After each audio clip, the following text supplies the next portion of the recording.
What it do, family? It's your boy Champ Jones. I just wanted to take some time out to share some little facts out real fast. Some facts about our people and our boys. This internet source came from news1.com and it's basically about single parent households in America. I'm gonna read y'all some facts. You can use it, comment, share, disagree, agree, but I'm gonna just share what I came across.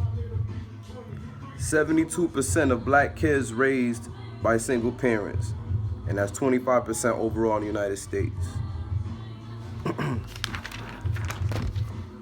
The 2013 report, she mentioned notes that gun violence is not only the second leading cause of death for American children behind car accidents, but it's the leading cause of death for black American children. Black children and teens are twice as likely to be killed by guns as by cars, the report notes, while white children and teens are nearly 3 times more likely to die in car accidents than because of gun violence. This is an article entitled Troubling Statistics for African American Males in the Classroom by Lisa Fearman. I hope I pronounced that right. PBS reports only 54% of African Americans graduate from high school, compared to more than 75% of their Caucasian and Asian peers. Black male students in grades kindergarten through 12 were nearly 2.5 times more likely to be suspended from school in 2000 as white students. 49% of African American males have been arrested before their 23rd birthday. And I could agree to that, trust me. According to a 2010 census survey, the poverty rate for black children is the highest rate of any race group. 38.2% live below the U.S. poverty average. 1 out of every 3 African American male, 18 through 24, is unemployed.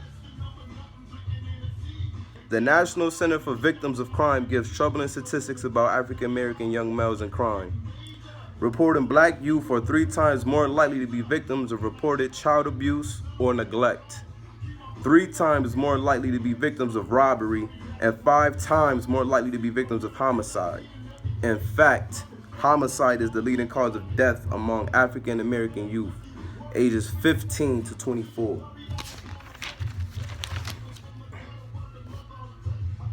The Drug Policy Alliance reports that African Americans are also more likely to end up incarcerated for their drug-related activity, comprising only of 14% of users, but 37% of those arrested. This is an internet source from the Mental Health of America.net, African American mental health.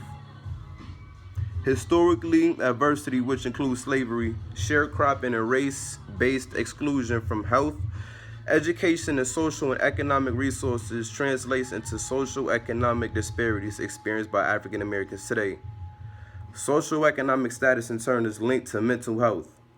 People who are impoverished, homeless, incarcerated, or have substance abuse problems are at higher risk for poor mental health. Let that sink in. Adult blacks are 20% more likely to report serious psychological distress than adult whites. Adult blacks living below poverty are 2 to 3 times more likely to report psychological distress than those living above poverty. Adult blacks are more likely to have feelings of sadness, hopelessness, and worthlessness than adult whites. African Americans of all ages are more likely to be victims of serious violent crimes than are non-Hispanic whites, making them more likely to meet the diagnostic criteria for post-traumatic stress disorder.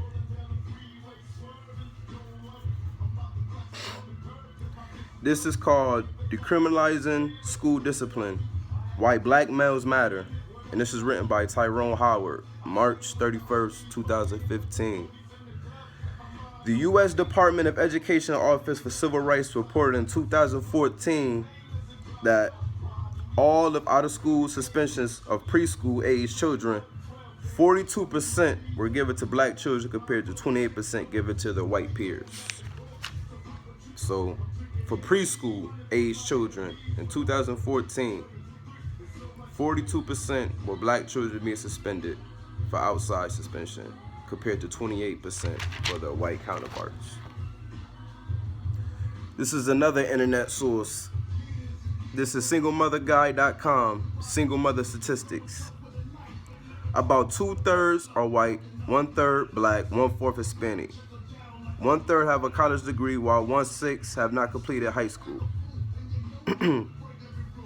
Out of more than 10 million low-income working families with children, 39% were headed by working mothers, or about 4.1 million.